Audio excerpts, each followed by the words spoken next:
Hey guys, it's me, Liv. Hope everyone's doing good out there. Today I'm bringing you another card from my Use Your Collection stash. This time I'm using the Be a Mermaid stamp set from Colorado Craft Company. I'm going to be really using Distress inks here for this project. The three colors I'll be using is Tumbled Glass, Blueprint Sketch, and Mermaid Lagoon. I'm also going to be using the stencil from My Colorful Life. It's a new stencil company that I had found that makes some really great designs. So let's get started. Now first I'm going to go ahead and start with my blending here. I'm going to do at least 2 layers here of colors in order to make sure that I get a lot more even distribution than you would normally see.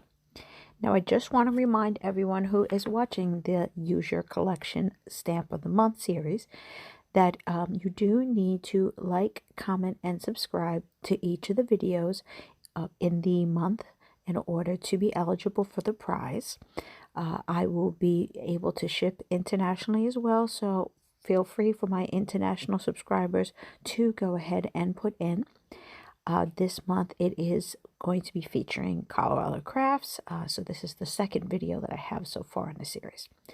So after I've done that first layer of ink, I'm going to go back again with the used colors and go ahead and blend it a little bit more to make sure that I can get those colors really rich here in this project.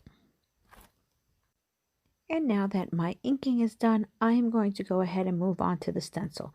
So I went and just placed that stencil on top, and I am going over with it with tumbled glass in order just to get the outline of the circles there.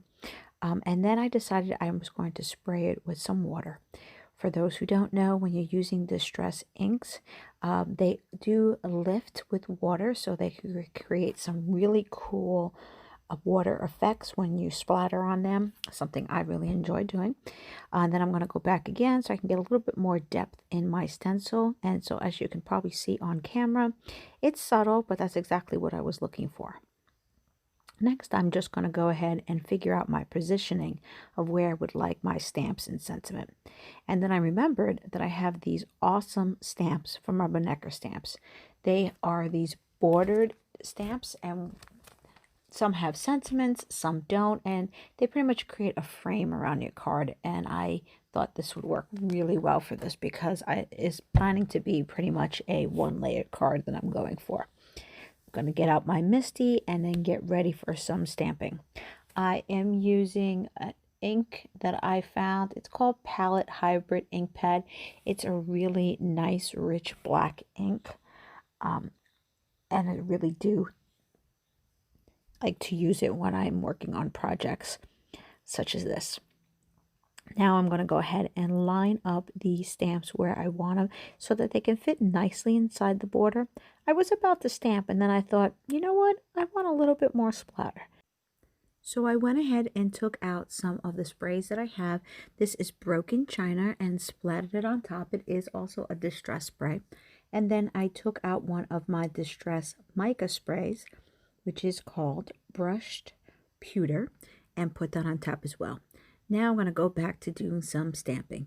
So I will line it up, make sure that the image is where I want them to be, stamp it up, and go ahead and get this process started. Now, I did find that it took me at least 3 different times to ink this up, and that's one of the reasons why I really love a stamp positioner, because it's going to line up exactly where you did it in the first place, and you don't have to worry about trying to reline it when you have one of those clear acrylic blocks that a lot of us have used in the past. And isn't that gorgeous? So now I got that part going. Then I decided I wanted some white splatter, so I'm going to go ahead back in. I am using my Delusions white linen ink spray in order to get some of that splatter there. I wanted to give this just a little bit more height since it is a one-layer card, so I'm using some of the foam strips I have in my stash to give it a little bit of height from the base card that I have here. Going to go ahead and take that off and then stick that down to the front of the card.